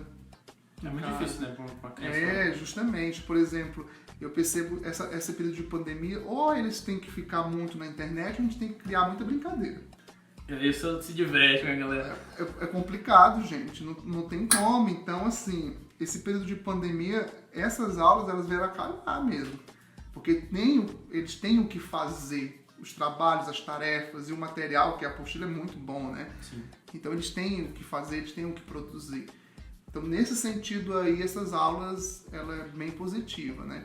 Já no estado, a gente percebe que as escolas também têm se esforçado, porque a gente sabe que não é todos os alunos que têm acesso à internet. E são muito mais alunos. Aí o que as escolas públicas elas acabaram fazendo? Imprimindo material. Olha que coisa interessante. E agora chegando né? até as rádios, né? Tipo... E agora o governo... Então, assim, o governo tenta de todas as maneiras, né? Pelo menos aqui no Acre, a gente percebe isso, de estar levando esse ensino para os alunos, o que é positivo, as escolas, os diretores nas casas, deixar material impresso, né? Eu sei que o papel, por exemplo, do pai não vai substituir o do professor. Com certeza. Já desse eu vi um vídeo achando interessante, a criança chorando, desesperada. Você está fazendo o que eu estou sentindo falta da professora, mas por quê? Porque a minha professora me trata com carinho para me ensinar, e a senhora não. A mãe com um pedaço de pau para poder o menino fazer a tarefa. Pais fazendo coisa de professor aí, tá... O pai não é pedagogo, não tem uma teve técnica, as né, didáticas da vida, né? Falando com a mãe que... Eu sinto dificuldade, eu sou professor, eu sinto dificuldade. A minha filha, por exemplo, a Axa, que ela é do 2º ano, eu não sei alfabetizar, assim. Eu perdi, né? Então, assim, pra mim é muito complicado estar ensinando ela. Não, e é mesmo, tipo, nossa, tem toda a parte de ser filho ali também, em casa. Também. Ixi, Agora os outros são não, vários. já é mais tranquilo, conteúdo mais, por exemplo, o Eduardo, no 8º ano tinha um conteúdo de física. né? A ciência hoje ela é dividida, tem parte de física também. Aí tinha umas fórmulas lá com os problemas. Aí, pai, me ensina. Isso aqui eu não lembro mais não. Não lembrava mais de jeito nenhum. Mas é só pesquisar. Mas eu não lembrava mais não. Isso vai deprimir muitos pais que assistirem esse professor que é um cientista, tá com dificuldade. Não é isso? Imagina o coitado dos É verdade, pais. eu vejo muita gente critica, né, o sistema educacional no Brasil. Tipo, caramba, um professor se dedica a uma matéria, mas o aluno que está aprendendo tem que aprender ela e vários outros. Tipo, a gente vê muito das pessoas que vão para fora, pro exterior, e voltam para analisar, né? Tipo, aí para fora é bem mais focado no que a pessoa quer, entendeu? Tipo, ela mesma forma uma grade curricular para ela. Eu cito como exemplo a matemática. Se você for pegar os Estados Unidos, que é um país de primeiro mundo, as pessoas, não pode comparar, eu comparo, né? Tem que comparar mesmo. Nos Estados Unidos, a matemática lá, como é que funciona? No primeiro ano, só ensina adição, do fundamental. No bem mais segundo ano, específico. aí no segundo ano, eles acrescentam a subtração. Aí no terceiro ano, eles acrescentam a multiplicação. Aí no quarto ano, que eles acrescentam a divisão. Lá no ensino médio, é que eles vão ensinar álgebra, que é justamente a equação do primeiro grau, A gente vê muito isso álgebra, nas essas séries coisas. que a gente assiste, né? A gente vê Justamente. que é. Aí, olha só, aqui no Brasil, como é que funciona o primeiro ano? É adição, é subtração, é multiplicação, é divisão. Tudo. Primeiro ano do Tudo. ensino médio, você tá falando? Não, primeiro ano da série. fundamental, Sim. fundamental. Aí o aluno chega no sexto ano, no sétimo ano já tem álgebra. Oitavo ano, álgebra. Então, assim, tem conteúdo, por exemplo, de ensino médio, de matemática aqui no Brasil, que é trabalhado nos Estados Unidos só na faculdade. Eu acho que ainda pior que a matemática, que é mais exato, é a matéria de, tipo, geografia, história, essa parada é muito Aí mais. você tira como exemplo isso daí, né? Então, eu acho que tem coisas assim, que se ensinam nas escolas, principalmente na matemática, que eu acho que é desnecessário. Mas o sistema pede, então tem que ensinar. Mas prejudica, de certa forma prejudica. Porque às vezes o aluno acaba não gostando daquela coisa, por quê? Porque ele não aprendeu ainda o básico. Eu acho né? que essa cultura que a gente tinha muito no passado, dos pais mais rigorosos, tipo, que tinha que decorar. O pessoal fala muito isso, que antigamente fazia aquela folhinha no estudo, decorava e colocava na prova. Eu acho isso muito. Eu era péssimo, deixa eu fazer um segredo desse daqui, mas que ninguém saiba, né? Ninguém vai saber disso. Não. Mas aí veja bem, quando eu estudava a sexta série, eu era péssimo aluno. Eu era um bom eu quase que reprovava. Nossa. Só para você ter uma ideia, né? Eu quase que reprovava, eu só comecei a criar interessante é que na quarta série eu era bom aluno, na quinta série também, na sexta série eu comecei a ficar péssimo. Na sétima série, no oitavo e o restante que eu melhorei. Agora na sexta série eu era péssimo aluno. Aí veja bem, eu lembro que ciências, geografia e história era o que para estar para a prova? Questionário. 100 perguntas, 200 perguntas. Isso mesmo, disso. Eu quase reprovo. Por quê? Porque eu nunca, até hoje, se você falar, Thiago tem que decorar isso daqui, eu não decoro de jeito horrível, nenhum. vai Não decorar. tem como. Eu também tenho. Agora, se quer que eu fale com as minhas palavras, é diferente, né? Mas aí tinha que decorar 200, 300 perguntas para uma prova. Eu lembro da prova final de ciências, eram 300 perguntas para a prova final de ciências. Eu quase morro, né? Decorar aquilo dali tudo era sem condição. O senhor dava alguma contornada assim na época de gestor, na questão de elaboração das provas? Pelo menos para não cobrar tudo isso? As provas a coordenadora observava, mas tinha que ter o meu crivo, tinha que dar uma olhada eu tô ligado, também. minha mãe trabalhava. A mãe dizia, rapaz, era. Eu tinha que olhar todas eu olhava depois de um tempo, por conta que assim, logo no começo, como eu tinha assumido a direção e tal, aí tinha muito professor ainda que estava entrando, outros já tinham muita experiência, mas por ter se adequar ao novo sistema que eu estava querendo colocar na escola, muitos não concordavam no primeiro momento e tal, mas depois aceitavam. Então, os coordenadores também tiveram que, né? Aí veja bem, todas as avaliações o coordenador olhava, mas eu também queria olhar. Tinha que ter. Mas não é obrigação, né? Não, Sua de jeito porque- nenhum, mas eu tinha que conferir, porque eu gostava de ver aquilo. Nossa, que né? bacana. E aí eles passavam pra mim, eu falava, não, isso aqui tá bom, isso aqui. Aí os coordenadores começaram a aprender. Isso aqui tá ótimo e tal. Aí depois eu só comecei a ver as provas de português e matemática. Principalmente do sexto ao nono. Sim. Porque a matemática As bases principais. do sexto ao nono, às vezes, não é nem todo mundo que entende. Sim. E também a ciência do nono, que é química e física. Uhum. Então eu olhava mais essas provas. É o o primeiro português ano. e a matemática. Física, química, É. no nono. Aí assim, eu gostava muito de olhar, observar, eu dava O senhor teve alguma sugestões, inspiração assim, tipo, alguém, nome assim? nomes de pessoas. O senhor ter essas atitudes assim de ir além. Uhum. O senhor teve essa pessoa ou o senhor, tipo. Ah, eu tenho pessoas assim na área da educação que me inspiram, por exemplo, até hoje, quando eu vejo assim, para mim é referência. Sim. A dona Ingrácia, que foi secretária de educação na época do César Messias, né, do prefeito. A dona Ingrácia, ela me inspira, é uma pessoa que é excelente. Depois ela foi, engraçado que ela foi secretária de educação nessa época e depois ela foi minha coordenadora pedagógica no Craveiro Costa. Eu me dava super Nossa, bem. isso realizou. Muito bem, então ela me inspira em que sentido? Porque ela é aquela pessoa firme, né, e justa ao mesmo tempo. Ela é, por conta que é uma pessoa que ainda está atuando atuando na área, maravilhosa, né? Agora, tipo, muita gente, eu lembro que muita gente reclamava e tal, né? Mas só reclama quem? Quem não gostava de trabalhar, tem muito isso. né? Agora, a pessoa que gosta realmente de trabalhar e tal, não tem nenhum problema. Então, ela é uma pessoa, assim, que é inspiração também. O seu Siqueira, que foi diretor, por exemplo, do Craveiro Costa, muito firme também, né? Em todas as decisões, aquele diretor bem enérgico, as pessoas tinham um respeito muito grande. Então, essas pessoas, assim, que passaram... quando criança, a irmã Paulina, que foi verdade, diretora lá do Instituto Santa Terezinha também, muito enérgica. Muita gente lembra dela, né? Hoje, por exemplo, os meus filhos estudam lá e eu tenho contato com ela, sempre converso. E é uma pessoa, assim, referência ela é muito gente boa, né? também. Tipo, ela tem uma carga assim bem... Justamente. Ela foi diretora durante muito tempo. Eu era aluno quando ela foi diretora. Então, essas pessoas, assim, são pessoas... que inspiram. São as figuras que estão aqui com a gente, né? Que a gente tem esses tesouros, né? Da sociedade. Depois de um tempo, por exemplo, eu também trabalhei com a Joyce Nobre, né? Não sei se você conhece. A Joyce, ela trabalhou na Presbiteriana, foi diretora. Ela me inspira no sentido de criatividade, né?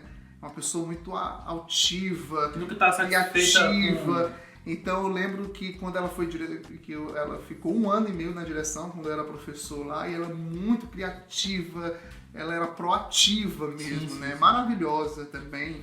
Então, no Dom Henrique, a dona Auranis também, pessoa muito firme. Então, assim, eu trabalhei muito com essas pessoas, assim, ou na área, quando eu era aluno, ou eu trabalhei junto com elas. Então, todas as escolas que eu trabalhei, como eu falei no início, sim, foram escolas, assim, muito firmes, né? Onde tinha disciplina. Hoje eu só acho que decaiu muito isso por conta dos profissionais que estão à frente ou por causa do sistema? O sistema mudou muito. Rapaz, é assim, eu acredito que o sistema modificou muito, mas tem como a gente ainda ser rígido. Por que eu digo isso? Porque quando eu fiquei na direção, engraçado que teve um aluno que chegou e falou assim uma vez: diretor, a minha mãe fala que gosta daqui dessa escola porque aqui tem lei. Ele falou desse jeito.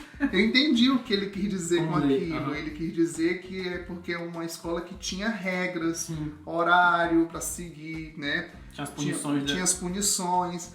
Claro que hoje tem coisas que a gente não vai bater em aluno, vai puxar a orelha e tal. Mas existem coisas que às vezes o aluno chega e fala: eu tenho todos os meus direitos, mas também tem deveres a cumprir. Com certeza. Né?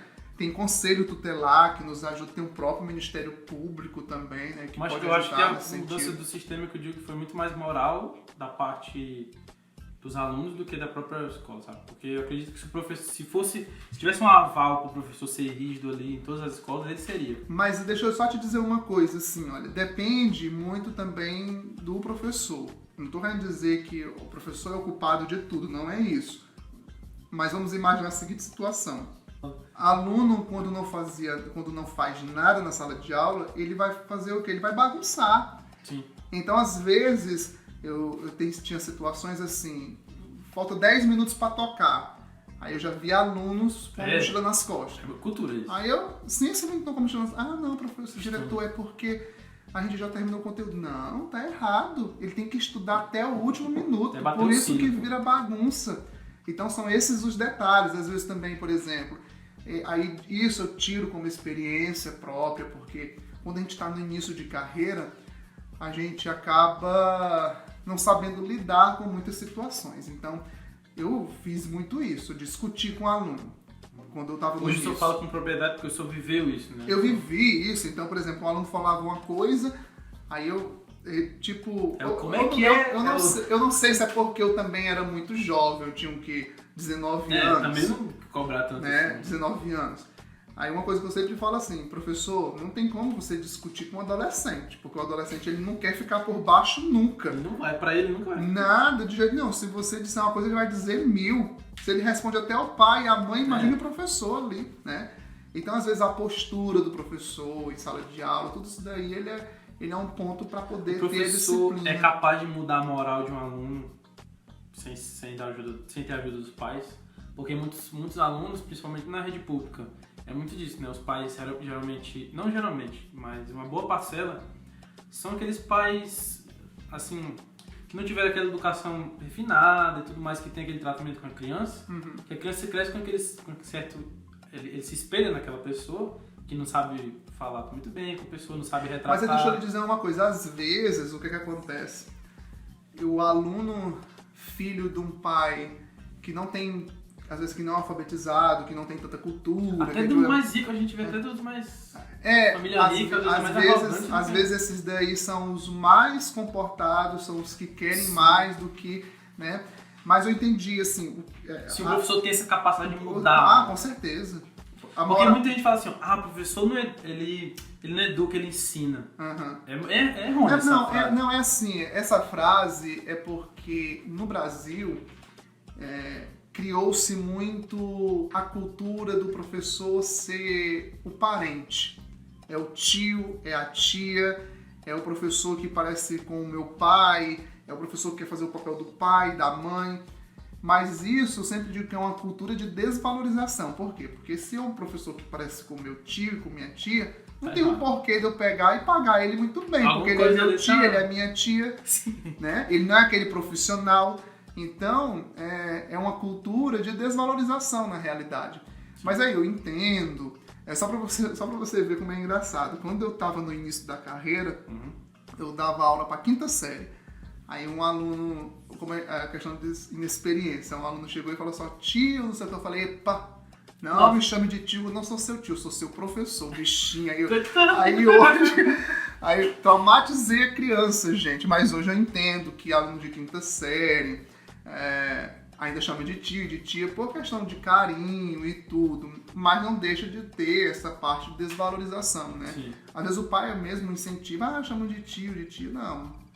Geralmente eu falo professor, professora, né? É necessário se fazer essa regra. Eu acho que hoje, assim, é necessário já justamente para poder ver que aquele que está ali na sala de aula não é um tio meu, não é uma tia minha, mas é um profissional. E é um profissional que tem as suas angústias, é um profissional que tem os seus problemas também, né? Tem uma gama grande, por exemplo, de professores que têm problemas de ansiedade, de síndrome do pânico, né? Uma estatística alta, mas por conta de que é muita cobrança, é muita coisa. Uma vida muito puxada, tipo, não é como a gente falou no início, né? Tipo, tinha a carga horária de 20 horas, mas não é só... A pessoa sai da escola, tem planejamento, tem prova para corrigir alunos. Eu acho completamente injusto essa carga horária exorbitante, né? Eu até fiquei com o novo ensino médio, eu até pensava, por exemplo, que no estado do Acre, com o novo ensino médio, eu iria dar uma modificada na estrutura, no currículo do médio. Mas aí não... mudou, eu acredito que para pior, porque o que acontece? Deixa eu citar aqui um exemplo. A língua portuguesa antes, ela tinha 4 horas semanais. Aí o que acontece na escola particular? Na escola particular, o aluno ele tem aula de gramática, 2 horas Separados. aula de literatura e aula de redação, Que é o certo. que é o certo. Aí ele tem aula disso tudo, que dá o quê? Mais ou menos de 6 a 7 horas por semana. Sim. Aí no estado, na escola pública, no ensino médio, eram 4 aulas de língua portuguesa. Diminuiu para 3.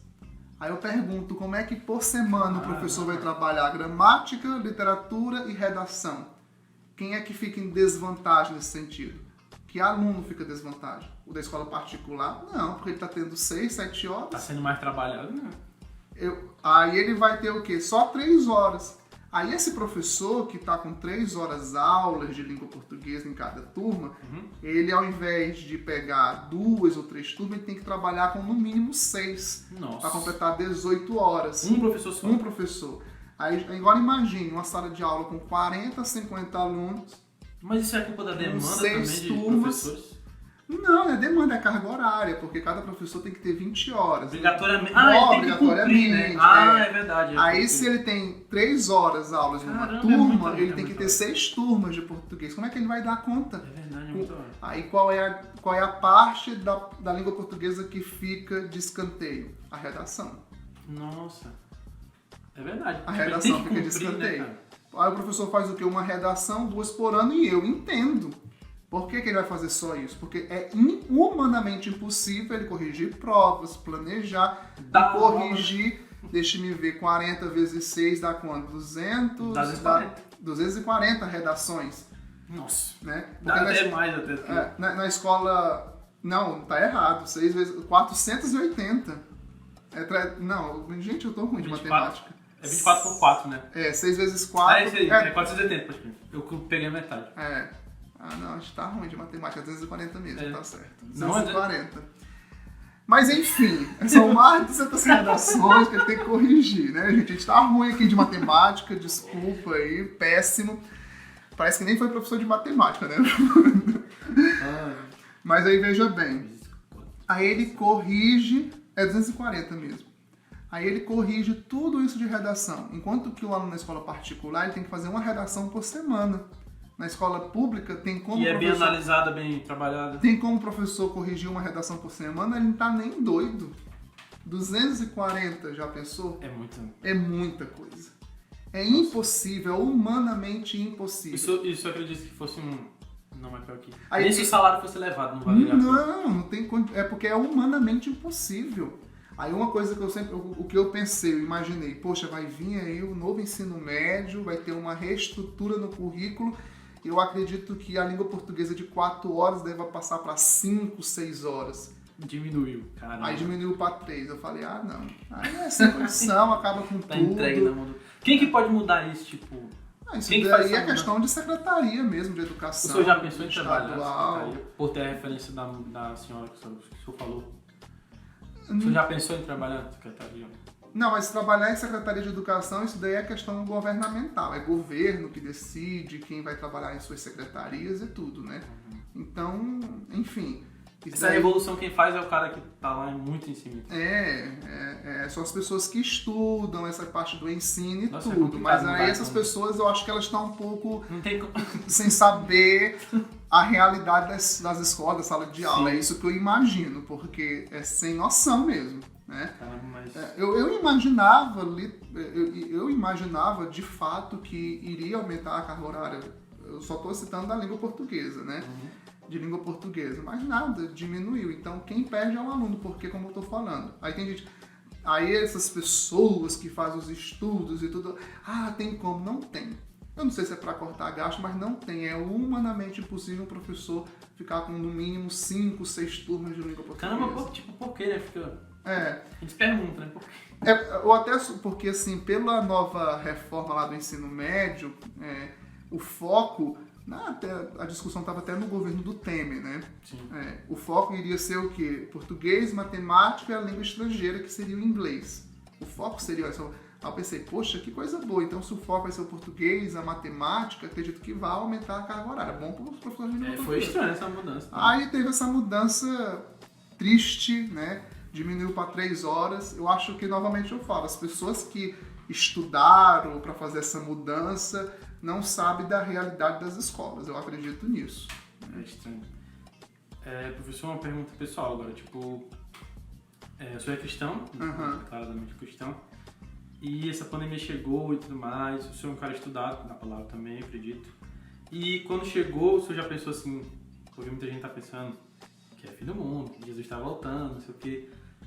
Como cristão, Thiago Pessoa, não profissional e tal, o senhor ficou, tipo, o senhor sabe muito da parte da técnica da Bíblia e tudo mais, mas o senhor ficou assustado com esse negócio, tipo, ou o senhor encarou de boa? Porque muita gente tá levando isso... Não, encarei de boa, assim, mas a questão não é que vai acabar o mundo, porque tem toda essa questão de fim do mundo, tem todo um script, um roteiro, tá? Sim. Aí lá no livro de Apocalipse, se você for ler, você vai saber que existe toda uma trajetória, todo um roteiro, bem direitinho, né? Então, por isso que eu fico despreocupado. O meu medo era justamente a doença chegar, ninguém saber se tem cura, porque no primeiro momento era aquele alarde e tal, né? Aí pegar todo mundo, morrer um monte de gente, porque a previsão era que no Brasil ia morrer milhões de pessoas. A mídia foi muito... Nossa. Aqui no Acre, por exemplo, eu não sei se é verdade essa história, mas eu soube que aqui mesmo, no Cruzeiro do Sul, teve gente que compraram inúmeros caixões e tal, né? Então, eu não sei se é verídico, mas eu soube dessa história. Aí eu falei, gente, isso... O fato é que a notícia estava lá. A notícia estava lá. Então, assim, é muito triste tudo isso. Claro que não que eu esteja diminuindo a quantidade de mortes, pelo contrário, a gente fica muito... a gente fica chocado com as situações, com as pessoas que já morreram, né? Com a forma com que foi os velórios, né? Como que foram os velórios e tal, que nem velório teve, os próprios enterros, os funerais. Muito triste, a gente fica realmente lamentável tudo isso. Mas a gente vê que houve um certo alarde, de fato, assim, né, midiático e tal, ainda tá tendo, a gente percebe, mas isso não significa que a gente não deva se cuidar, claro, né. Mas é como eu tô lhe falando, Bíblia e pandemia e gafanhotos, porque tem a questão lá do gafanhotos... Era as pragas que estavam vindo lá no... Eu acho que, eu acredito que são os princípios das dores, né. É um sinal de confirmação, né? São sinais de confirmação, mas tem todo um script. O pessoal colocou aquele versículo que o cara fala... esqueci o nome do cara, mas ele fala que vai vir pandemias, epidemias, ele fala. Epidemias, as pragas, não sei o quê. Aí o pessoal tá colocando esse versículo e evidência dizendo assim, gafanhoto, pandemia. Mas é assim... Tem, como eu tô lhe falando, tem todo um script. Eu não duvido que esteja assim, tá próximo do fim. Eu não sou Nostradamus, né? Mas como eu tô falando, tem todo um script. Então, em relação a isso, a gente tem que orar mesmo, pedir a Deus, ficar tranquilo nessa situação. Eu, por exemplo, assim, quando eu oro, engraçado que eu orava até por pessoas assim que eu nem conhecia, mas quando a pessoa falava, meu primo tá doente, a gente acaba orando. Era tão forte que... Por cada uma dessas pessoas aqui e tal, pra poder se recuperar, porque a gente sabe que a família também sofre, né? Orava também, quando perdi o ente, orar pela família, para que Deus dê o conforto, porque é muito triste, né? É tudo muito triste, na realidade. Foi um momento de reflexão, assim, geral, né? Tipo, quem não Agora sim, nada... o medo que faz é porque, não sei se você viu, mas na época da gripe espanhola, depois que passou o período de pandemia da gripe espanhola, as pessoas ficaram piores do que antes da gripe. Como moralmente? Tipo, não aconteceu nada, então vamos só aproveitar o que a gente perdeu. Nossa, eu tô com medo disso, tipo, da galera... Porque o pessoal já tá falando, né? Eu tô doido que passe logo essa pandemia. Pra poder beber, pra poder fazer isso, fazer aquilo. Tem muita gente... Nossa, é triste ver isso, né? Essa parte da pandemia. Então, assim, tem muitas dessas questões também. Porque o Covid vai virar... Ele já era uma endemia, né? Porque a gente já teve o corona. Esse aqui é uma das mutações que teve, né? Que a gente tá tendo hoje. Teve o SARS e tal. Teve um monte antes que era esse corona. Mas ele vai virar uma endemia, tipo H1N1, que a gente vai ter que tomar vacina, entendeu? Isso daí, inclusive a própria OMS coloca, né, que já vai se tornar uma doença endêmica. Então a gente não tem pra onde correr. É esperar a vacina, que hoje eu tava dando uma lida, notícia maravilhosa, né? Chegou, vai chegar ainda. Já tá na fase 3, já vai entrar na fase 3. E são 5 vacinas que estão na fase 3. A de Oxford, né? Então, assim, isso é muito bom, é positivo. Tu vai tomar a vacina quando chegar? Eu tenho um medo. Só se for de Oxford, da Rússia, da China. Vou esperar passar um tempo. A da China eu não sei se eu tenho muita coragem de tomar, não. Tô brincando. Não vou tomar chinesa, não. A da China eu não sei se eu tenho muita coragem, não, de tomar também. Pra mim é só argumento porque eu tenho medo de vacina mesmo. Não, aí eu tenho medo de tomar, de chegar assim, cara. Eu vou esperar a galera. Eu vou esperar primeiramente, justamente, uma galera tomar. Mas se todo mundo tiver esse pensamento, ninguém vai tomar. Mas aí depois de um tempo, a gente passou um mês e ninguém sentiu muita coisa, a gente vai lá e toma. É uma coisa que tá na nossa rotina que a gente nem percebe. A gente toma várias vacinas durante a vida, né? A própria vacina da vida tem que ser todo ano, né? Sim. Inclusive eu tomei 2 ultimamente. A minha mãe fez tomar 2, que ela... Eu não sabia que H1N1 era a mesma influenza. Aí a mãe perguntou assim, Bruno, tu tomou a influenza? Eu falei, não, tomei só H1N1. E a mãe também nem ouviu, acho que ela nem falou nada. Aí eu fiquei nervoso, né? Fui lá na mulher, quando ela terminou de aplicar, eu falei assim, qual vacina? Ela, H1N1. Caramba, eu fiquei branco. A mulher, moço, que é isso? Eu fiquei preocupadaço de tomar, eu fico imaginando como é que vai ser. Mas que show que o senhor... a gente compartilha, lógico, também a mesma ideia. Eu acredito que só quando vier o anticristo, que aquela galera... porque tem vai ficar preocupante. Primeiramente tem o arrebatamento, tem todo o script. Tem aí. Agora sim, o que a gente lamenta muito é a questão dos cultos, né? É o que? 4 meses sem se reunir. Agora tá voltando quanto igreja. Só de domingo. Então assim, tudo isso é muito triste, né, na realidade, porque às vezes o devocional que você faz é com família apenas, dentro da sua casa. Você já fazia, né? Tipo, o devocional? Sim, mas aí fica mais intenso o devocional. Quando vira obrigatório, porque senão não vai ter outro lugar pra ir, tipo igreja, aí a gente fica um pouco meio receoso, né? Tipo, fica com aquele negócio de, caramba, eu tô passando por isso. Tipo, devocional que eu tô fazendo é aqui, mas é porque eu não posso ir, praticamente ter assim. Isso é muito difícil. Até, por exemplo, hoje eu tô vestindo uma calça comprida, mas já tá com exatamente um tempão que eu não visto calça comprida. Todo dia domingo já. Faz um tempo que eu não visto calça comprida. Perfume eu uso só pra poder usar dentro de casa. Eu lembro que tinha que se arrumar pra poder sair. Hoje não tem como a gente sair. Caramba, cara. Então, tudo isso é muito triste, né, na realidade. Poxa. E plano pra quando voltar? Tem algum... Eu sei que isso virou da galera do cross training, né? Aí... Na realidade, eu tô no cross já tá com 2 anos. Sim, então. Aí, o senhor foi se intensificando, o senhor participou dos eventos que teve aqui com o professor Maré, né? Aí agora, tipo... Eu pesava mais de 120 quilos, acho que isso é importante ressaltar, né? Eu pesava mais de 120 quilos. E o senhor não era um cara ativo? Nunca, jamais. Eu era colesterol, triglicerídeo, tudo alto, altíssimo. Nunca praticou nada, né? Tipo, nem nada? Não, aí eu fui e me desesperei por conta que a minha família ela tem problema de diabetes. Por parte de mãe, tem tudo um histórico. E aí eu fiz uns exames, tudo alto. Aí quando eu fui ver a glicose, 104. Eu falei, opa... Mas não sentia nada? Não sentia nada. Isso que é humano, né? Tipo, aí eu peguei e fiz um exame mais detalhado. Aí nesse exame mais detalhado não deu diabetes de jeito nenhum. Mas aí nisso eu fiz ultrassom, deu gordura no fígado, tipo 2. Aí eu falei, não, gente, eu tô perto de morrer já, se for assim, né? Já fiquei neurótico. Eu falei, não, então não tem que fazer exercício. Eu comecei a fazer dieta, exercício físico. Mas no início foi por obrigação, aí o senhor tomou gosto depois? Aí pegou gosto e pronto. Porque é um negócio legal, né? Tipo, cara, é apaixonante. Você fica competitivo, que você fica morrendo de dor depois, não tem nenhum problema, mas é uma dor positiva. Então, assim, eu gostei, porque foram 4 meses sem academia, né? Mas eu fazia treinos em casa. Eu treinava em casa, mas de qualquer maneira... É muito difícil. A gente engorda um pouquinho. Não faz mais. Mas aí eu já perdi de novo, depois que eu voltei. Sim. Aí então assim, eu vou lá pro Maré, geralmente pela manhã. Sim. E à tarde eu sempre tô fazendo as minhas corridas, né? Vou ter que voltar. Então eu tô correndo toda tarde, 12, 10 quilômetros, 7, 8, né? Hoje só foram 7. Quando voltar, o senhor tem algum plano assim... O normal? Não, digo, é como profissional no seu segmento. Como o senhor tem um doutorado? Eu tenho um doutorado. Mas tem algum outro assim que o senhor teve desperta...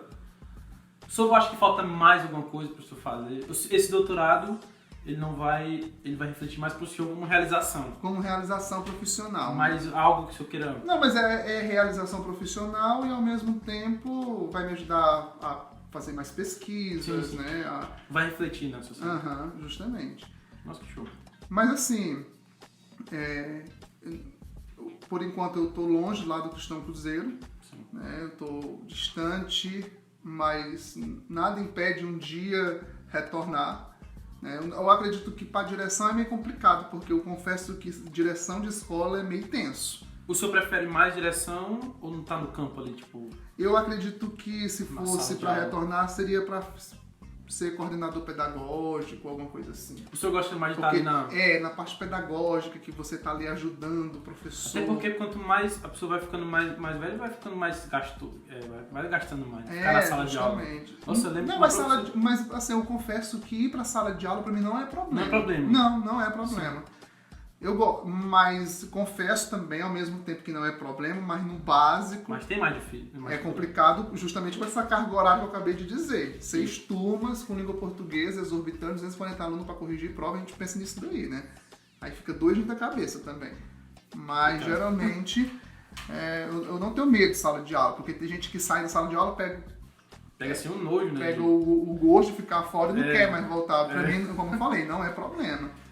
Voltar, inclusive, professor que está fora de sala de aula tem até percas salariais, né? Sim. Porque, tipo, professor que está em sala de aula mesmo ele ganha 45 dias de férias, ele ganha a questão dos alunos especiais, uma porcentagem, tem VDP, tem tudo isso daí. E eu não recebo mais nada disso, né?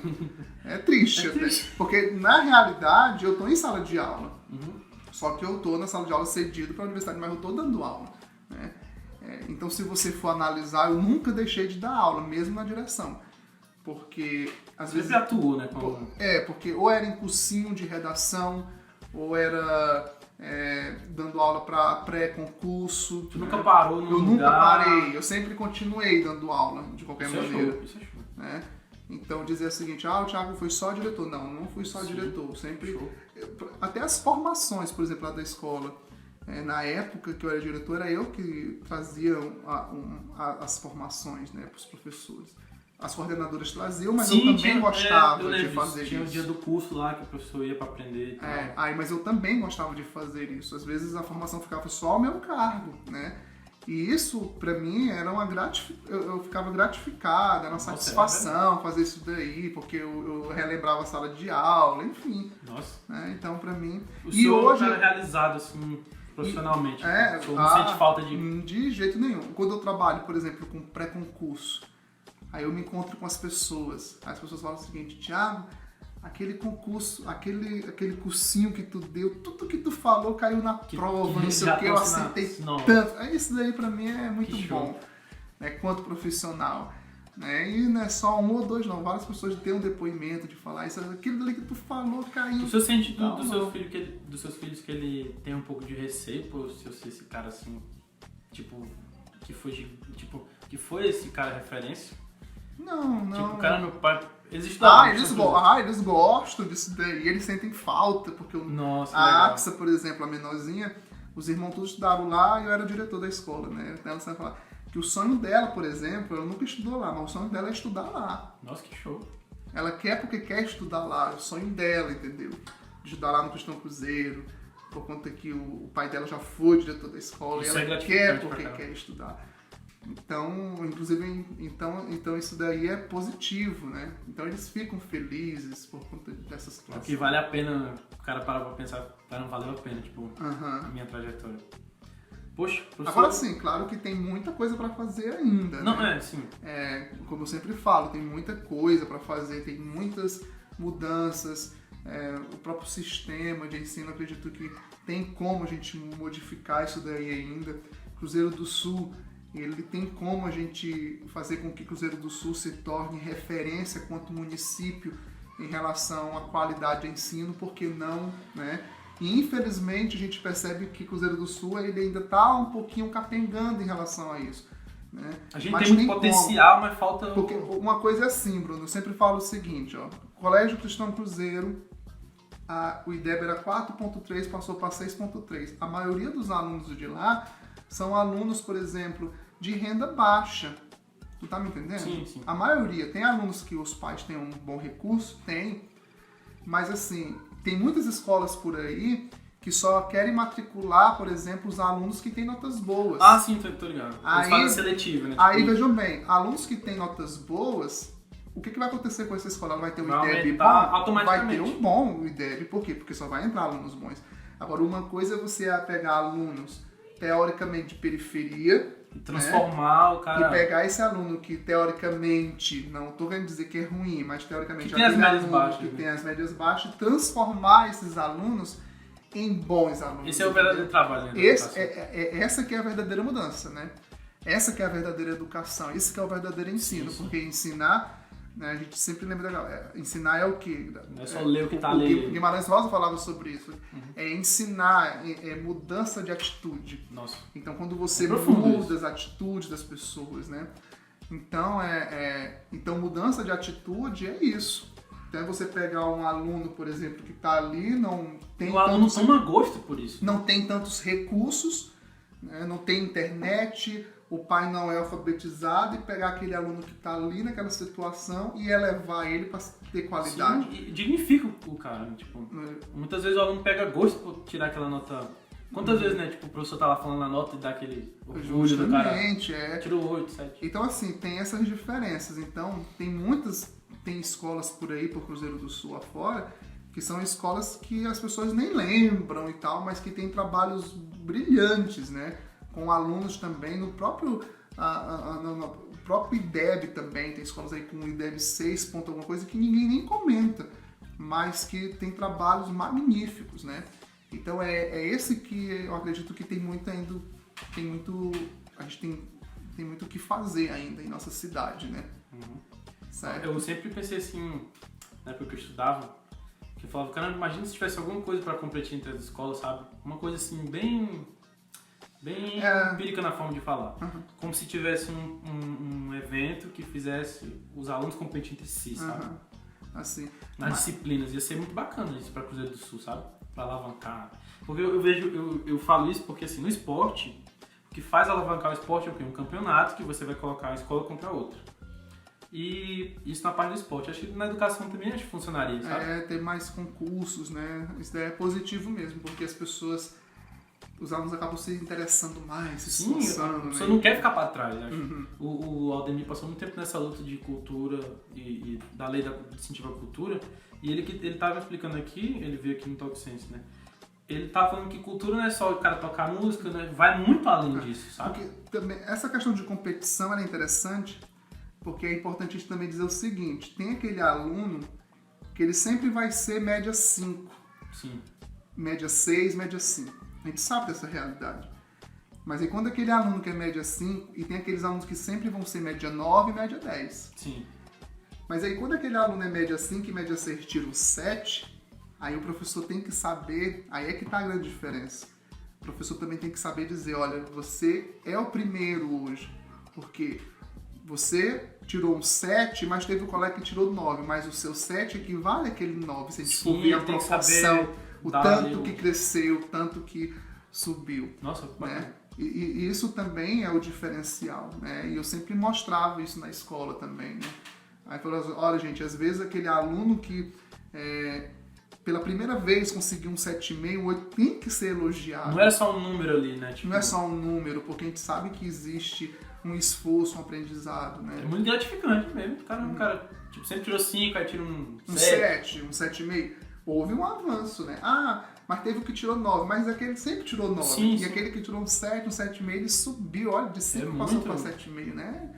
É uma nota excelente se a gente for analisar. Aí eu sempre pensei nisso, que podia aqui ter, sabe? Cruzeiro do Sul é uma cidade muito enérgica, tipo, ela tem esse potencial para ser assim, gigante, sabe? Em todas as áreas, esporte, cultura, educação. E caramba, a gente tem muito potencial nas escolas, né? Como a gente falou, que eu perguntei pro senhor se a moral decaiu, mas como o senhor disse que é possível ainda trabalhar isso, para as escolas serem ainda referência, né? Como foram antigamente. Caramba, se é possível, tipo, a gente tá aqui, a gente pode fazer. Tipo, é muito disso. Então, poxa, professor, é isso. Foi uma honra ter o senhor aqui, tipo, uma honra mesmo, né? Eu tô, assim, vivendo o sonho por ter as pessoas que estão vindo aqui. Caramba, tipo, meu primeiro convidado foi a Cíntia, tipo, uma mulher maravilhosa. E estão aqui com o senhor também, apesar de eu ser meu vizinho aqui, mas, caramba, é show pensar que o senhor tá sentado aqui conversando comigo, né? O senhor já me deu aula no instituto e tal. Inclusive, eu passei pra enfermagem e a minha nota foi 740, não foi uma notona, assim. Ah, foi uma nota Nossa, boa, mas foi sim. pro cara que nunca, né? Aham. Então, eu agradeci o senhor na época, né? Tudo, mandei texto. Mas quanta gente também não passou por isso, né? Tipo, foi aprovada, mandou pro senhor, caramba, professor, obrigado, não sei o quê.